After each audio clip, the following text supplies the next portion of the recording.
Good evening, everyone. This is Dolores Cannon again with the Metaphysical Hour.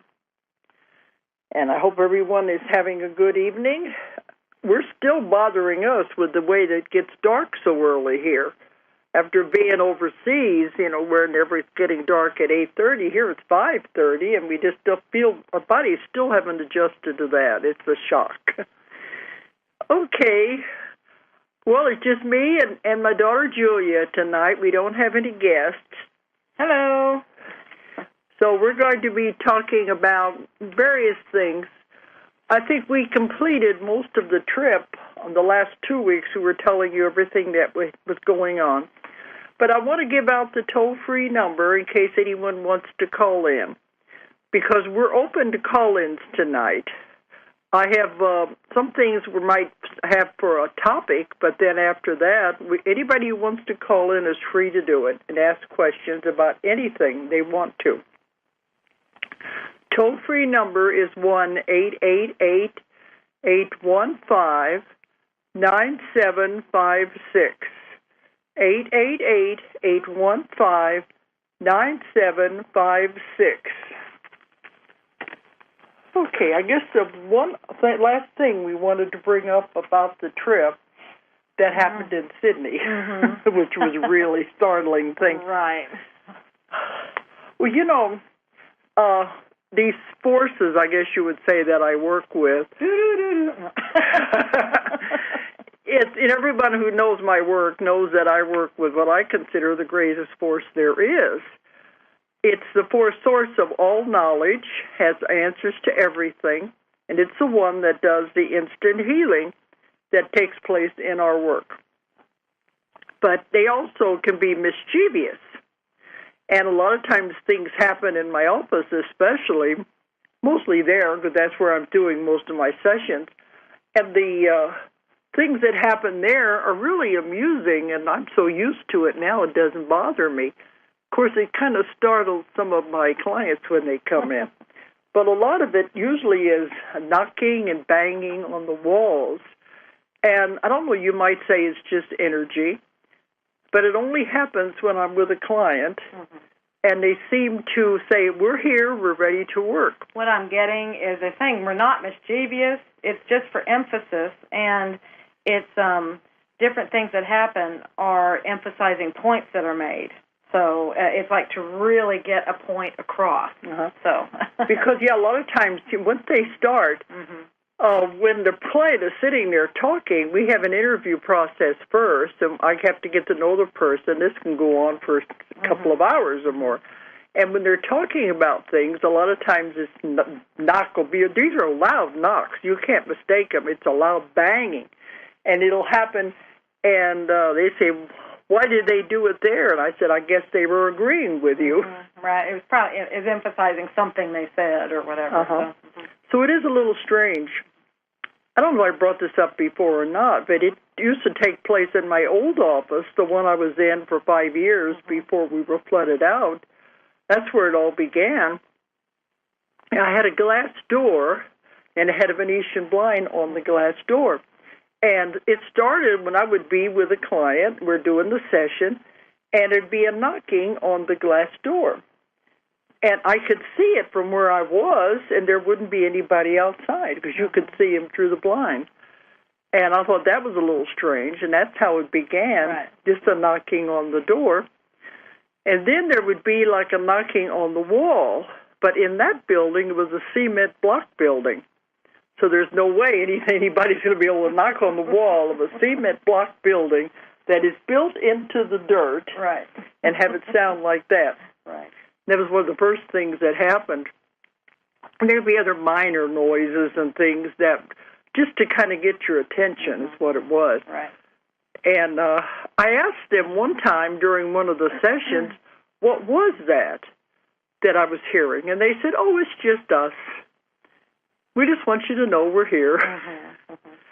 So I got used to it, but some of the clients would be a little startled by it. Then I moved into my new office, and I've been in there now for over 2 years, and this louder noise began. it sounds like it's a real loud knocking and banging on the walls. Sometimes it sounds like it's on the ceiling. Mm-hmm. Right. I've been in there sometimes and heard it. You've heard it. Yes. Uh-huh. And, but I know when I'm in there by myself, it doesn't happen. It's usually when I've got a client in there. Mm-hmm. But the one time I had a client, and she had something with her hands. It was a carpal tunnel syndrome. And we were talking about that. That was her main reason for coming. They were wanting to operate on her hands. And we were starting the session. We were back in the part where we're going to have the bed. See, whenever I move back to where the bed is, the knocking moves back there, too. Yeah. Uh-huh. From the front part of the building where we're doing the interview, then it moves back there. Mm-hmm. And she kept saying she was hearing something that sounded like typing. Okay, yeah, makes sense. Okay. And she said, "Do you hear that?" And he said, "It sounds like somebody typing." And I said, "No, I didn't hear that." But we went on through the whole session. When we were done, we go back into the front part of the building to do the discussion about what the session was about. And then we heard this knocking all the way down the wall till it got to the end of the wall by the door. Then it went bang, bang. And she said, "You heard that, didn't you?" And I said, "Yes, I did. It's just them." And I said, "There's nobody next door." Mm-hmm. It was a day when they were closed in the next building, the next office next door to me. Mm-hmm. So that kind of thing keeps happening. And there's been a couple of times there was music. Mm-hmm. And it's always very beautiful music. And it'd be back there where the bed was. And for a while next to me, we had a little Mexican store. But even when he had his TV going, you could barely hear it through the walls. But this sounded like it was right in the room, and it was beautiful music. And I'm thinking, where's that coming from? Because I'm getting ready to do the session. It's really loud. Lulling her tender restful peace. And one time it was caught on the tape, too. You could hear the music. But it would always stop right about the time we were going to start. But the second time, we were getting ready to go. And it was back there, and it was pretty loud. And I kept thinking, well, maybe it's somebody in the next, on the other side of me, we had a place where they rent out walkers, wheelchairs, and that kind of stuff. Right. And I said, maybe she's got a radio going in there. So I said, just give me a minute. I'll go next door and tell her to turn the radio down. So I go next door, and there's a sign on the door, she's out to lunch. There was nobody over there. So... Diddle. So we come back. I came back in and told her, well, it's not anybody around us because there's nobody there. And then it stopped about that time. Mm-hmm. But then the Mexican store, the people moved, and that was empty. It's been empty for several months. And I had a client just, it was a few months before we started on these trips. Right. There was nobody next door. Remember, some of these times there's nobody on either side of me. And we'd already started the session, and the person was already going into the past life. All of a sudden, it sounded like somebody with a hammer. This was the first time I heard that. On the wall, like somebody was hammering, because that was the sound it made. Bang, bam, bam, bam, bam, bam, bam, bam, bam, bam, bam, bam. Just like a hammer on the wall. Now, that was caught on tape. Right. I played it for my daughter when I got back to the office. All I could think of was, oh, my gosh, they've rented that empty store out, and somebody's moving in, and they're doing redecorating. Right. They're getting ready to open up. Right. I thought, well, maybe they won't keep it up. So anyway, it stopped. That was the only time it did it. It was no more the rest of the session. Right. So afterwards, I went over and looked in the window. Of course, it's still sitting in there empty. There was nobody in there. Mm-hmm. Nobody had been in there. So this is the kind of weird stuff that happens. I don't know if you want to call it weird. We consider it normal now. Yeah, we just live a different normal life. Yes, what's normal to us would be weird to other people. Mm-hmm. So we just know it's them. And they do like to play tricks. Just a minute, I drank something, went down the wrong side. It used to be they would play with my tape recordings. Mm-hmm.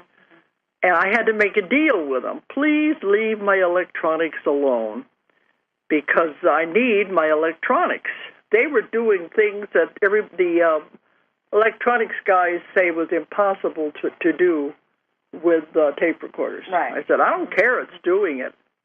Be static, be voices over voices, all kinds of weird stuff would happen. So I told them, please leave them alone. So then it got to where they don't bother with it so much anymore. Sometimes when you're playing a tape back, it may get chipmunky. Right. And then it'll slow down so slow you can hardly make out the words. The only time we notice that is when we're doing transcribing of a tape. But otherwise, they haven't really messed with it where you can't hear it at all.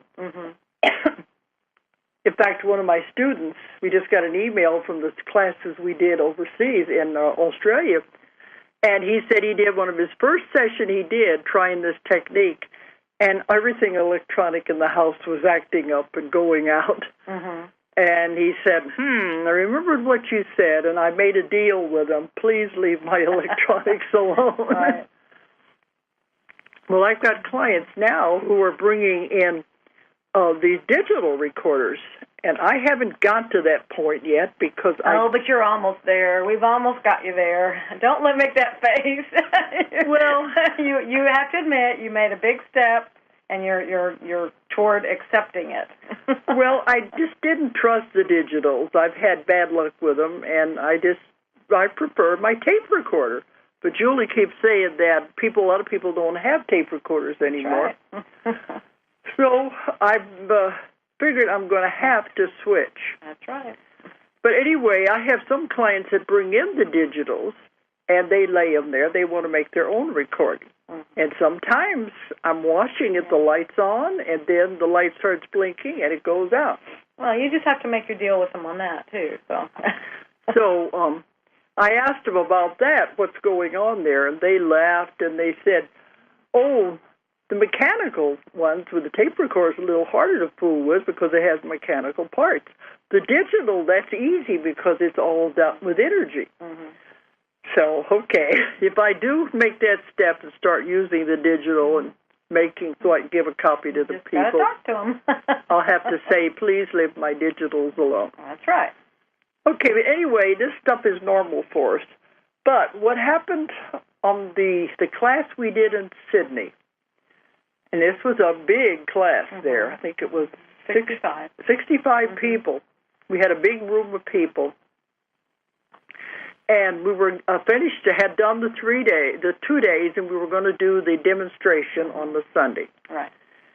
And the woman was describing what was wrong with her and what she was looking for to have help with during the demonstration of the session. And that's when what do you want to call it, HE double toothpicks broke out.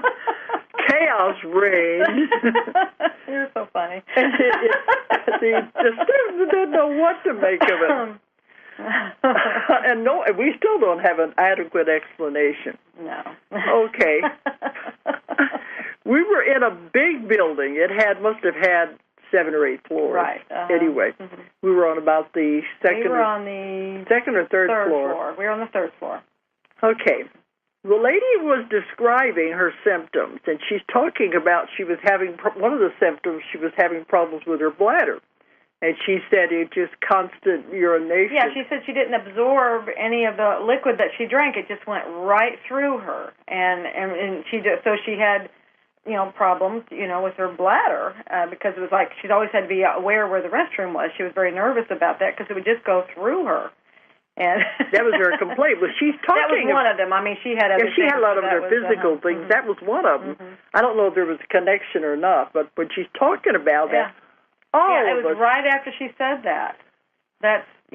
All of a sudden, the students started screaming and running around. I said, "What's going on?" Well, yeah. And it was the ceiling water was pouring through the ceiling right onto the table. Yeah, it was coming out of a light fixture. It started coming out of a light fixture, and then it started gushing out of a light fixture. I thought it was around that, too. It was there, and then it started coming around that panel, but it started at the light fixture. I was standing there. I knew I saw it. There were panels, and it was on those kind of ceilings. They had these, like, soundproofing panels, and they had lights in between each one. All of a sudden, water became coming out of that right on the table where the students were sitting. So they began jumping up and screaming and running around, and the only thing I could think, is it raining? But no, it's not coming from outside. And so they went and grabbed these big trash cans and put them on the table because it started coming, and then it was a waterfall. It was a waterfall, yeah. pouring out of the ceiling, and it was coming out of 2 or 3 places by that time. It was around that panel now. That panel, and it was all over, and it was going all over the table, all over the floor. And so we had 2 big trash cans sitting up there. I called the manager, and she came up, and she's going, "Oh my God!" And this has never happened before, and she starts calling on her walkie-talkie to find out what's going on above us. And so. But the funny thing, I was telling, okay, guys, if it's you, let's slow it down. Whatever he did to get our attention, you got our attention. Now let's stop it. And it would slow down, then it would start in again. And one of those trash cans was almost half full of water. That's the amount of water that was pouring out of that ceiling, almost like a pipe or something would have broke. That's what we were thinking. It was a pipe. But when they came down, they found out what it was.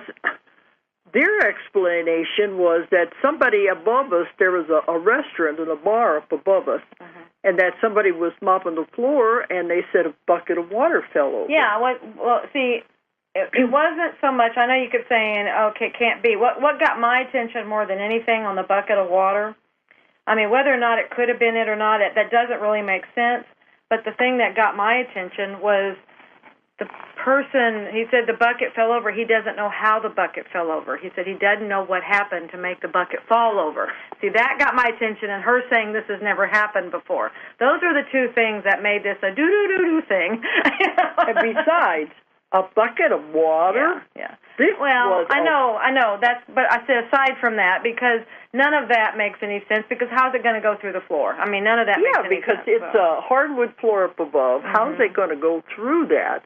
Go through the ceiling and come down in waterfalls. It was way, way more than anybody would have had in a bucket. Right. So like I said, that wasn't the part that got my attention. It was the part of, I don't know how the bucket fell over.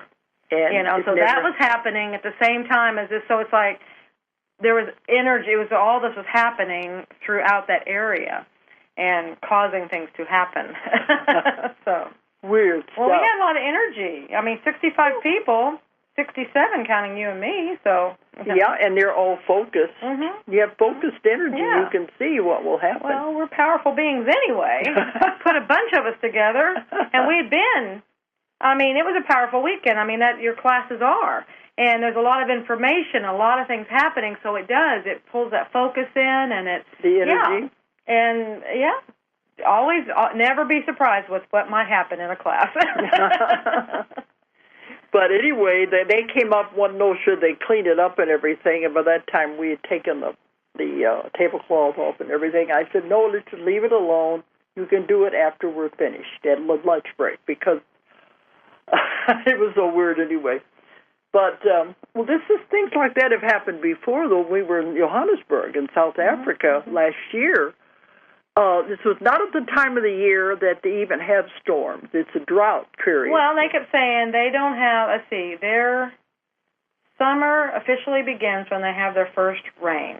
And it wasn't time. It hadn't rained, and it wasn't time for it to rain yet. So so this was the hot time of the year.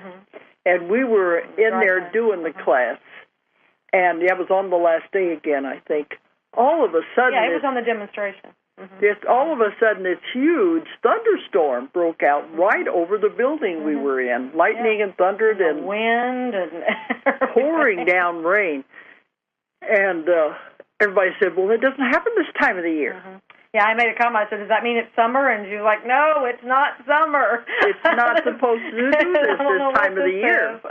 And we got back to the house we were staying in, and this man who was there, he said, I don't know what was going on, but I could see there was a big black cloud right over on that part, but he didn't know where it was. It didn't rain anywhere else. Right. And the other thing before that, and then we've started noticing it on other trips, is what she was saying, that there are birds around all the time. Where we class, and then in the house we were staying at, there were birds. She was, they're not, normally there aren't birds around, but I just thought that was the way it was. And there are birds, and if you notice, everywhere we go, there's birds. So, I don't know. Was it a couple of years ago we right at the beginning of our transformation conference on the first day, just starting out, when there was a tornado alert. That was 2 years ago. Right over the hotel. The tornado went right over the hotel, yes. It was right there. It was right over the hotel, so we had to stop the conference. Everybody, so their law was we had to leave the auditorium and go to shelters. And after it went over, didn't do any harm. But the same thing happened when I was in Dubai, too, and that's been several years ago. We were in the middle of the desert in a country club giving my class in Dubai when this huge dust storm came up, throwing all the outside furniture around and everything. So what's happening? Are we generating that energy with the people? Yes. You have to ask that question. No, you're not drawing it. You are it. I mean, everybody in there, that's what you were asking. You're talking about the energy and how it moves when it's in your office and when you move. Well, it's because it's your energy. It's your stuff. Your higher selves. It's them is you, and it's both of you. And so, of course, when you move, it's going to move with you because it is you. So that's why I was laughing. I was like, oh, okay, yeah, that makes sense. Okay. So it's the people. It's them. It's not that they. I mean, in essence, they're creating it, but it's really it's them. So you look at it. Like in my sessions, there's just the two of us. Right. So there's energy there, and the energy does the healing. Yeah. It does miracles. So you're thinking then that when we're having a class, there's even more people, and the more people they are, all combined energy can make these weird things happen. Right, and if you have, what I'm hearing folks say is like the chaotic, that's where you can maybe have different kind of focuses or different kind of energy patterns clashing a little bit, and that may be where we get some of this turmoil kind of stuff going on. So it may not be everybody in there, especially with that kind of a number. You probably had varying types. We had one woman who kept arguing with me about negative forces and stuff like that. And she kept talking about that, possession and negative forces.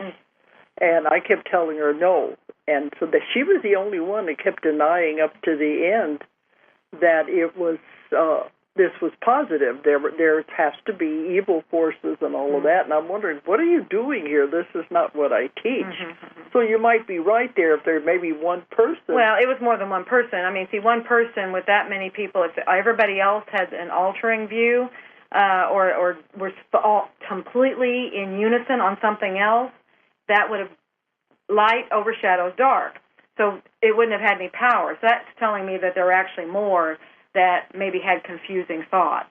Yeah, they weren't sure what was going on. And so that's what's saying more confusing than negative or anything. It's more confusing thoughts, and so it's not casting light. It's casting doubt and shadows, and not sure, that kind of thing.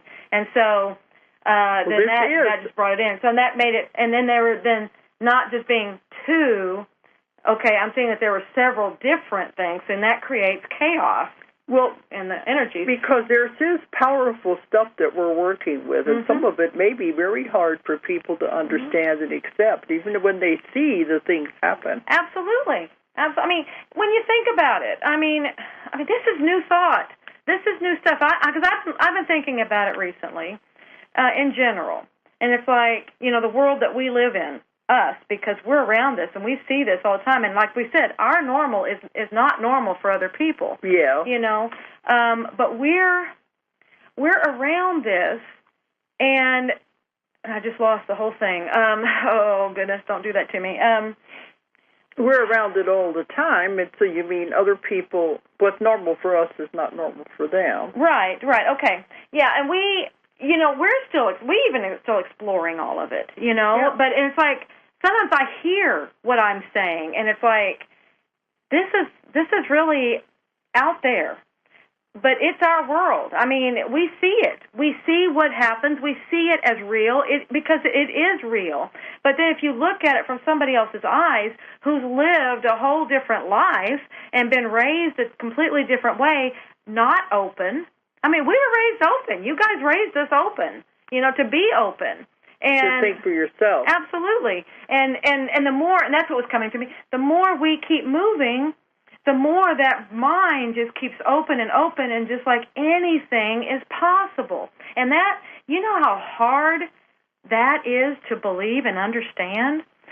Because we've been raised that there's limitations on everything. Yeah. And it's like, and what we really teach in that class is anything is possible. And so people are really trying to wrap their minds around that. There are no limitations. Absolutely. Yeah, in my class, in the demos, with this many people watching, we have miraculous healings take place right there. Yeah. Well, the fact that the subconscious even comes through, some people, that's amazing. Mind-blowing. Exactly, that's mind-blowing. Then you have a healing happen, or then you have whatever. I mean, they're just going, oh, my God, what's happening here? Mm-hmm. So, but, like I said, that's our normal, and that's really your normal. You see it every single day, so. Yeah, and what we call the subconscious is what I work with. I didn't know what else to call it, but it is this great force. Right.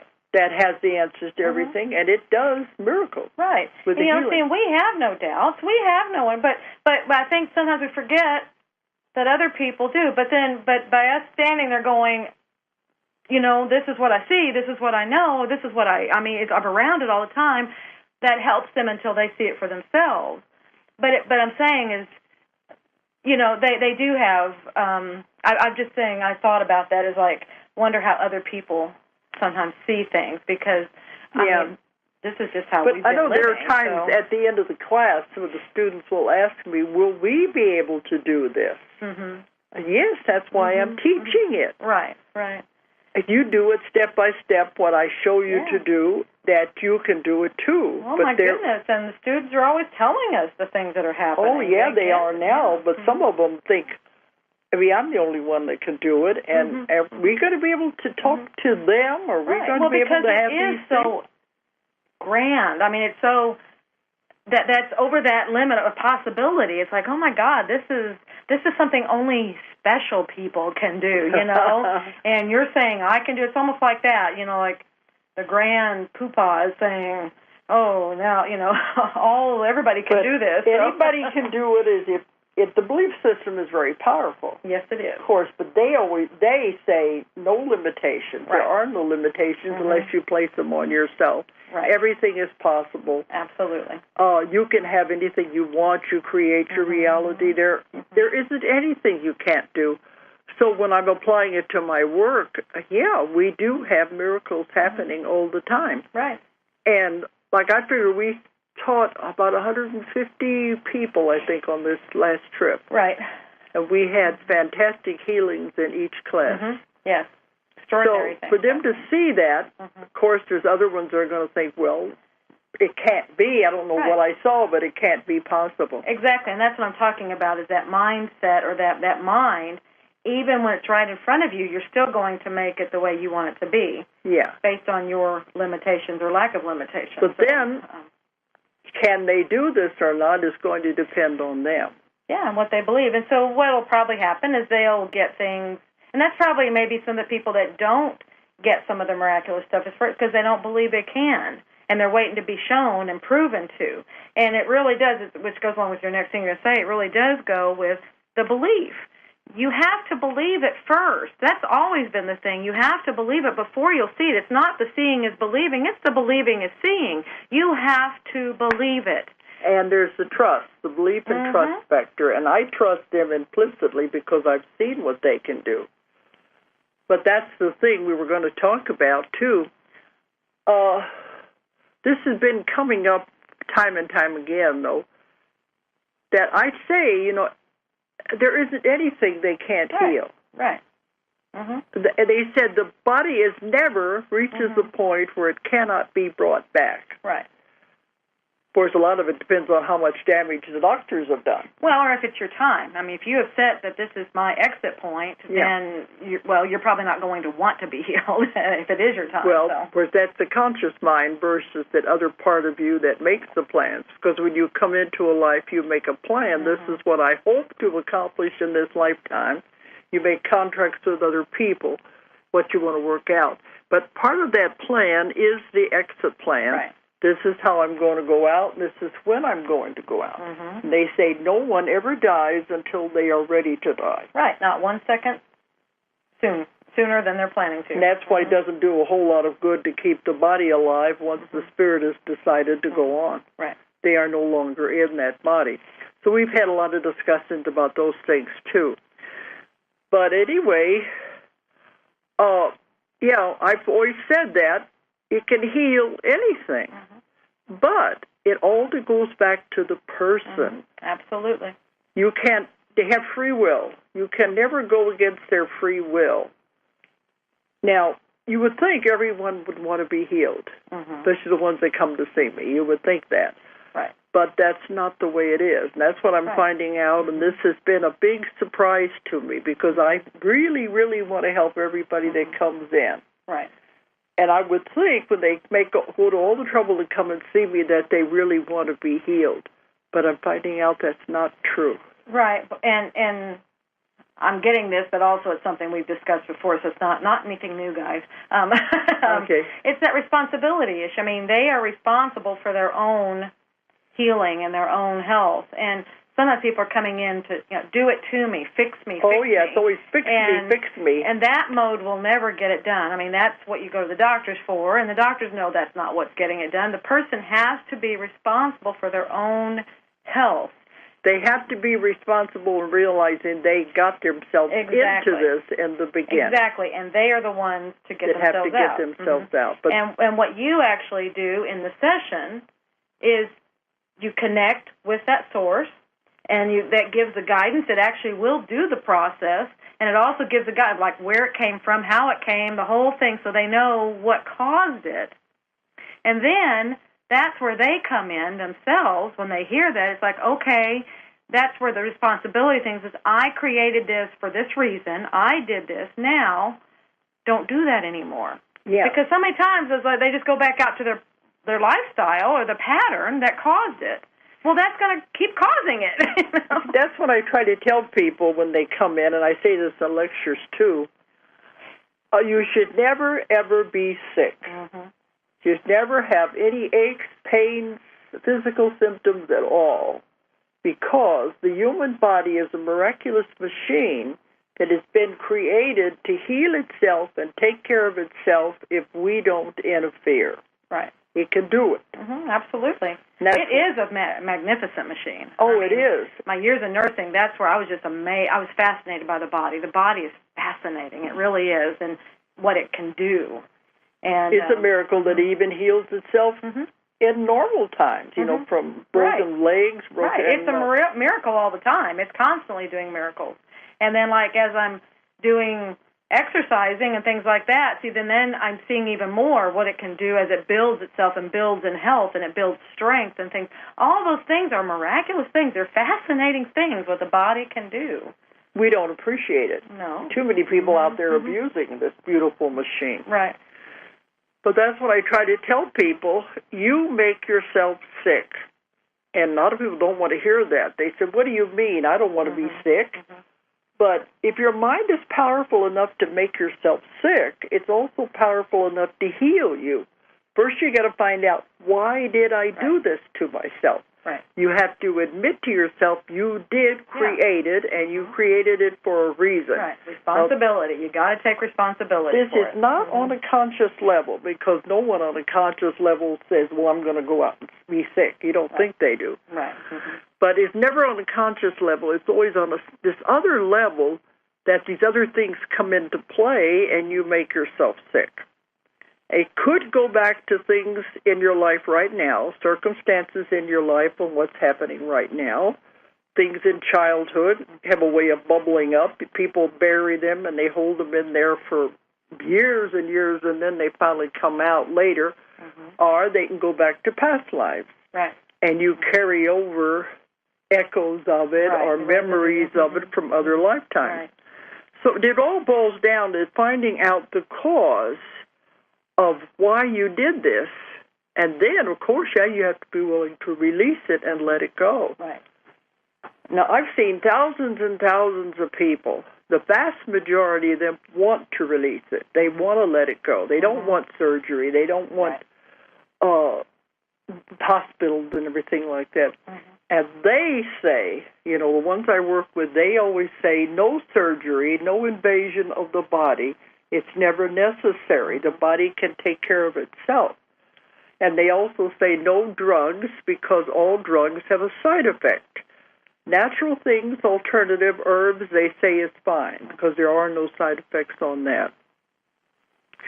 But what I do in my sessions is I counsel with the person to find out about their life, about a lot of things they haven't even thought about. Right. We go back all through their life. We want to know about their childhood. We want to know about things happening in their life. And a lot of them have never really sat down and put the two things together to find out what was causing it. As an outsider, I could see it. Right. Well, they don't ever think. I mean, you don't put the two together. No doctor will ever do that like that. I mean, they're and anybody, that's not the way people think. That's not the way we've been taught to think, is what was going on in your life at the time this happened. It's just, this happened. You must have, whatever. It just never is put together. So that's why they don't think about it, because we're not taught to think that way. Yeah, and they always say there's no such thing as an accident. Right. They'll do one. If you're not going to listen, they're going to get your attention one way or the other. And they'll start out very subtle. Little slow, little hints, trying to get your attention, trying to tell you something, because the body does not lie. It's always trying to give you a message. And if you don't understand it, it gets a little more and a little more. Then pain enters in. Pain is one good way to get your attention. And if you still don't understand what it's trying to tell you, a little more pain, a little more, and most people still can't figure out what it's trying to tell them. Right. So then it ends up eventually... Or they ignore it. They are getting the message, but they're choosing not to... Or they go to the doctor, and the doctor more or less puts a Band-Aid on it because he doesn't understand himself what's causing it. Right. No doctors that I know of are going to sit down with you. They're in 5 minutes. They may be raising a new group now, I don't know, but I hope so. Most of them... they come in and they'll look at your chart, they take your vitals and prescribe another pill or something. They don't sit down and talk to you and say, how is your marriage going? Right. Well, remember, this is new thought. That's not how anybody's taught up until now.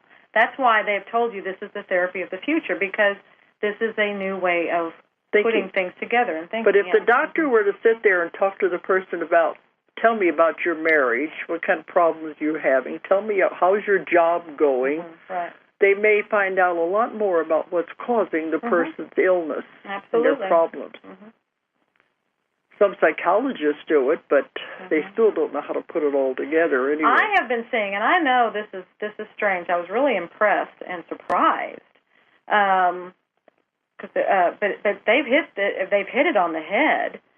The Biggest Loser, that show, I watch it. It's very inspiring. But what they are wonderful about is they get to the root of the they talk and talk and talk. They actually are working them down until they finally break through to why they put all that weight on, what caused it, but it's not like, they make them responsible. What caused this, and that's a lot of the show is they figure out what made them do this themselves. Then they have to take responsibility. Yeah, then the weight falls off, and everybody's amazed at how fast they're losing the weight. They're working their buns off, but it usually really starts falling off once they've made that breakthrough and they get it.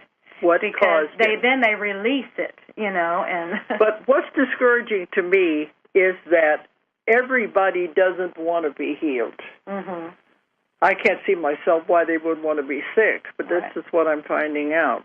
We all know people in our lives. People out there listening do. You know people in your life who really enjoy being sick. they like to tell everyone that your friends and everybody, they like to tell you about the latest medicine they're taking or what the doctor said. Right. Going to the doctor is a social event. Right. Or if they're going to have to go in the hospital, they want to fill you full of all the gory details. It becomes their life. It becomes the only reason why they're alive is all their aches and pains. It may be the only way they get attention. That's what I'm thinking. It is attention, and especially from their family and everything. If it serves them. Right. It has. Yeah. It's going to have some purpose. It's going to serve them. They have a payoff. It's got to serve them. They have a payoff of some kind. I like the word serve better. It does serve them. So. But if they don't, if you were to, that's all they have. They don't have anything else in their lives. Now, if you were to take that away, they don't have anything. Exactly. So they're not going to let it go. Until they can see themselves with something else, yeah, they're not going to let it go because it's a void, and we don't know what to do with a void. Yeah. What am I going to do now? I'm not going to get attention. People aren't going to pay attention to me. People aren't going to do things for me. There's always something like that. Right. Yeah, that may be the only way they get what they're looking for. Whatever it is. So that's what I've found because it gets discouraging. We'll go through a session. And the subconscious has done a beautiful job. Right. It's gone in there, and it has fixed everything. It says everything is fine. Right. And then right after the session, we're doing the discussion. I had one woman like that. I spent 7 hours with that lady. The whole the time before listening to all her problems, and then the session, and then afterwards. And right after the session, she's telling me, I said, everything is done, everything is okay. And she said, nah. I've been sick all my life. I've been sick since I was a child. I'm never going to get well. Yeah, and what's really interesting is that she didn't make the correlation that that belief system is what created the whole thing and what will also keep her from being well, because it's so obvious. Now to her it probably isn't, but I don't know how it's not. The subconscious has done its job. Absolutely. Now her belief system says, nothing's ever going to heal me. I'm never going to get well. Right. Why do these people go from healer to healer to healer? Because it's the fix me thing, It's just attention. Attention. Yeah. But here afterwards, it's same reason people go to doctors. They like the attention of somebody, professional, whatever. It's attention. So. Yeah, that's what she said, and it was really discouraging. And I spent another hour trying to talk to her. No, I've always been sick. I'm never going to get well. So I've had a couple like that. Right. I had one on the phone after she left, and I know she was okay. Right. She came on crutches, and when she left, she even forgot her crutches. And I had to go out to the car and give them back to her. I said, you're not going to need them anymore, but here they are. But as soon as she gets home, it all started in again. And she calls on the phone and is yelling and screaming at me, you promised me you would fix me. You promised me that you would heal me. I don't promise anything because I don't do it. Exactly. I'm just a facilitator. They are the ones that are doing the healing. The minute anybody using my method starts thinking they are doing it, that's ego. The student. If the student starts thinking they are the ones that are doing the healing, that's ego. Yeah, that's with any of these methods, because anybody that does like energy work, any of that, you can feel it comes from somewhere else and comes through you. You know very well you're not doing it. You're just kind of being a directional aid. I call myself the facilitator. I know how to contact them, how to allow the energy to come in, and I see it work, and it's beautiful. Absolutely. But it is discouraging when it calls back on that person has got to relieve it. Because I had a woman, she had diabetes, and she was giving herself shots every day, and her blood sugar was up to 300. But during the session, she was healed. Right. And it was done. They said it was so fast. They said, it's done, it's done, it's over. And then afterwards, I was talking to her, and I said, well, I can't tell you to stop giving yourself shots. But what if you were taking insulin and you didn't need it? Would that harm your body? She said, you don't have to worry about that because before I give myself a shot, I take my blood sugar. Right. Then I know how much to give myself. That's called a sliding scale. They have to test it, and then they know what to give themselves. Anyway, she called me up 2 days later, and her husband kept saying, well, aren't you going to give yourself a shot? Because the insulin was in the refrigerator. She said, I don't need it anymore. There's the belief system. Right. Because the day after, next morning after she'd seen me, she took her blood sugar and it was 80. Right. And it has never gone up, and that's been 4 years. Right. But the belief system was in there. She said, I don't need it anymore. She believed it, and she knew it, and it was real. Right. Well, when you come down to it, we can all do this ourselves. Yes. It's just a matter of believing. And we depend on somebody outside Right. of We always ourselves. go outside of ourselves and things. And so this is probably one of the closer things that says, okay, this is coming through you. It's happening through you. But it's that, but if we would just, that's all we have to do is believe that we can do it, believe I am healed. People do that all the time. It's a matter of getting to that belief level. Believing we are God. Yes. We are. Yes. We are all gods. And because we can do it completely ourselves. We just have a hard time believing that. We have tremendous power that we don't even know. Yeah. But I want to give some examples that have come up in the last several months. And I was getting discouraged by this, but then you said it's because I see so many people. Yeah, and you're seeing serious illness. Yeah, more and more serious. As your work keeps getting out there, you're getting the you're not getting a true cross section, I don't think. So I'm not getting as many curiosity seekers. No. I'm getting people coming from all over the world who are really seriously ill. So maybe that's what it is. I'm seeing more and more really bad cases. Now, a lot of them are healed. A lot of them really are helped. But in the last several months, I've had people, and I was jotting some of these things down, is what came out is the reasons for this. And you remember, it's never on a conscious level. But it comes out, well, sometimes they're talking to me. They don't realizing they're revealing it without really realizing what they are saying. Absolutely. And if people would just look at what they say, really look at it, that's what they were saying. We have all the answers inside of us, and that's obvious when they start talking, and but you just said it. Well, this one man, he had a very serious disease, serious illness that was life-threatening. And when we sat there and talked, he said he was raised in the Catholic schools.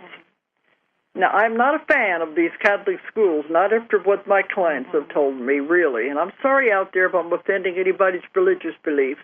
But this man said he was raised in the Catholic schools, and he was taught by the nuns that the only way to get to heaven was to suffer. That's a ridiculous belief, I think. Sure. God doesn't want anybody to suffer. He wants them to be happy and healthy. But they said the only way to get to heaven was to suffer. So he said as a little kid, he is praying to God to give him a serious illness so he could suffer. And I said, why would you want to suffer? He said, well, I want to go to heaven, don't I? So this is the kind of thing, some of this starts like that, even in childhood or even older. Right. That you got to suffer, so I got to make myself suffer, so they create something to do it. It's fulfilling. Right, absolutely. Your mind, you don't stop to think, is this good or bad? You ask for it, you're going to get it. It's a means to an end. You ask for it, you're going to get it. I had another man, too, who was getting, he was a serious illness, and he was getting worse and worse as he went along. Now, he had been raised in a family where their parents, they kept telling him, you're not worth anything, you can't do anything, you're dumb, you're stupid, you're never going to amount to anything. Really good for the person's ego as a child, making them think they're not worth anything. So he was raised like that. So when he grows up, he gets married, and he has a really good job. Had a lot of responsibility in the job. But it came in, he developed this illness, and now he can't work anymore.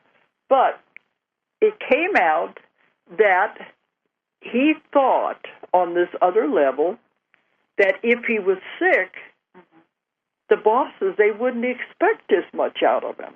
because, I've been taught I can't do it anyway. I can't amount to anything. It's easier if I don't put as much demand on myself.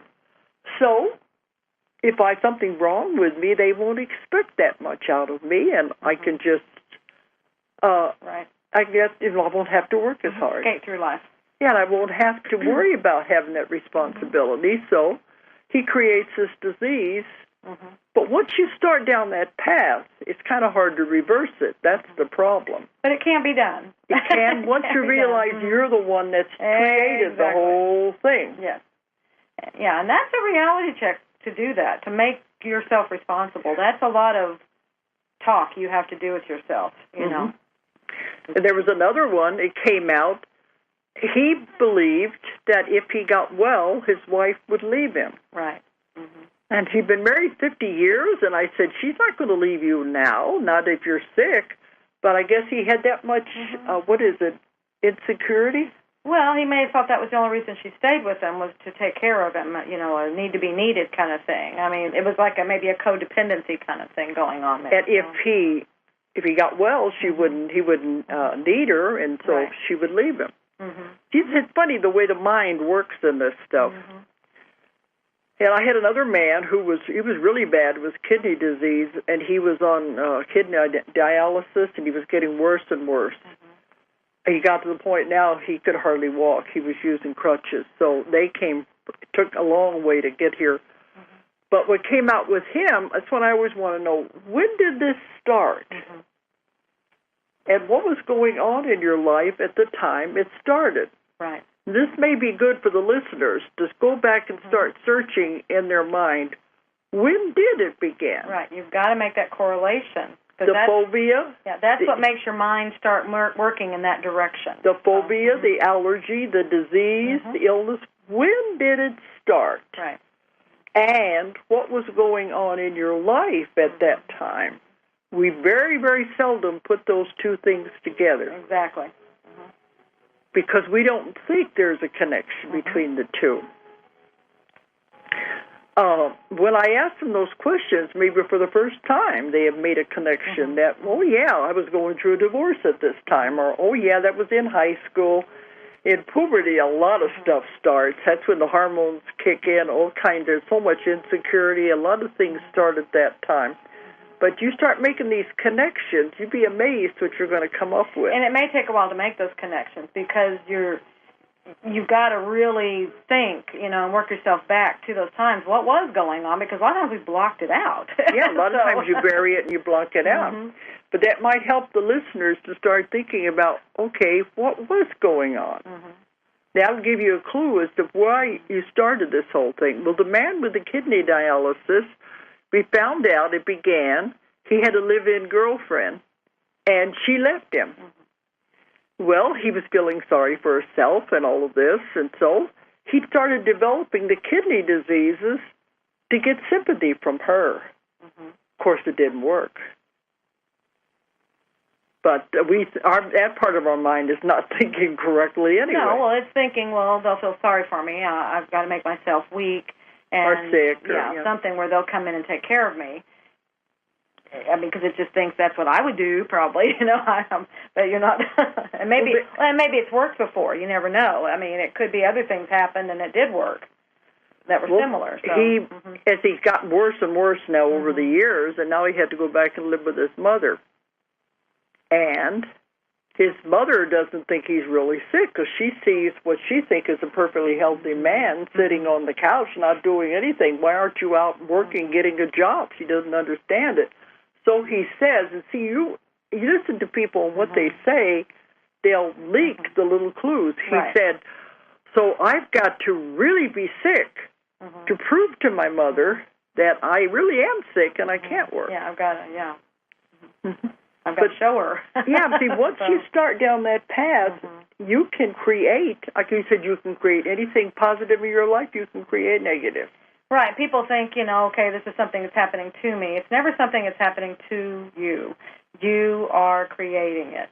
period. End of statement. That's it. And I've had you people are responsible. I've for had this. people at my lectures who would argue with me about it, saying, absolutely. "Oh no, because they don't want to be responsible. That's denial. That's yeah. Because once you take responsibility, I mean that's hard to do it. But the exciting thing about it is once you do it, that's very empowering. You have now taken your power back. Mm-hmm. You know, so because now, okay, it's in my court. I can do something about it. As long as it's out here and it's done to you, you're a victim.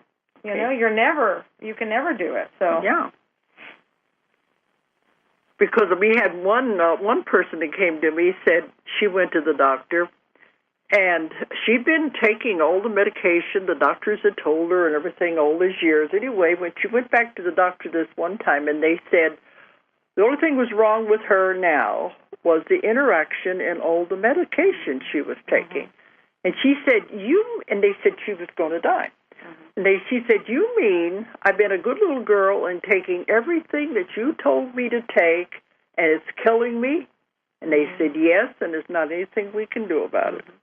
All you can do is go home and die. Yeah. Well, in her mind, she said, I don't think so. So she went home, barely able to walk, and began to look into herbal medicine, and she healed herself. Right. See, at that point, that's why she created that whole situation, was to get her power. Took her power back. Yeah, she took her power back at that point. And now she's an herbalist, and she's helping a lot of people. Absolutely. But that's what it's all about, is take your power back. You keep your power. Don't give it away. You are responsible, period. That gives you power. Don't let it beat you up. It gives you power. Well, one more case, and that's the last one I have written down. I've had so many happen. This one had her live-in, I can't say it's a boyfriend. He'd been living with her for 35 years. But live-in man lived with her all that time. All of a sudden, just up and left her. She was devastated. And all she could think of is, I want to die. I can't live. I want to die. So when she came to see me, she had cancer throughout her body. And I said, well, what do you expect? You asked for it. Right. I want to die, so it gave you a way to die. Right. She said, yeah, but now I've changed my mind. A little late, isn't it? But so be careful what you ask for, even if you don't think you're creating it, you really are. Well, you have to monitor. Well, just look at your life and then monitor your thoughts, monitor your words, and look at where you are creating what's going on, because you are doing it. And if you look at it, you will see how you're doing it. And you have to admit that. Absolutely. Because I was getting discouraged when I was getting some of these people saying, oh, you know, you didn't heal me, you didn't fix me, when it really falls back on them. And it was beginning to get me depressed. And then, I don't usually hear them, but I heard them as loud as day in my head. It said, your responsibility ends when they walk out that door. If you have done everything in your power, everything that you know you could do, then that's it. That's all you can possibly do. Right. So then your responsibility ends. Okay, is that done? Yeah, you have to sign off. Okay, yeah, it's time to. I was just now ending on that note. Okay, he's going to pull the plug. But they said if you've done everything you can do, the responsibility is up to them. Right. This is food for thought tonight, anyway. So thanks everyone for tuning in and listening to us tonight. Be responsible. Have a good week. Okay. Good night, everybody. If you enjoyed the show, check out more of our other videos and be sure to subscribe and click the like button. Thank you for listening to the Metaphysical Hour with Dolores Cannon.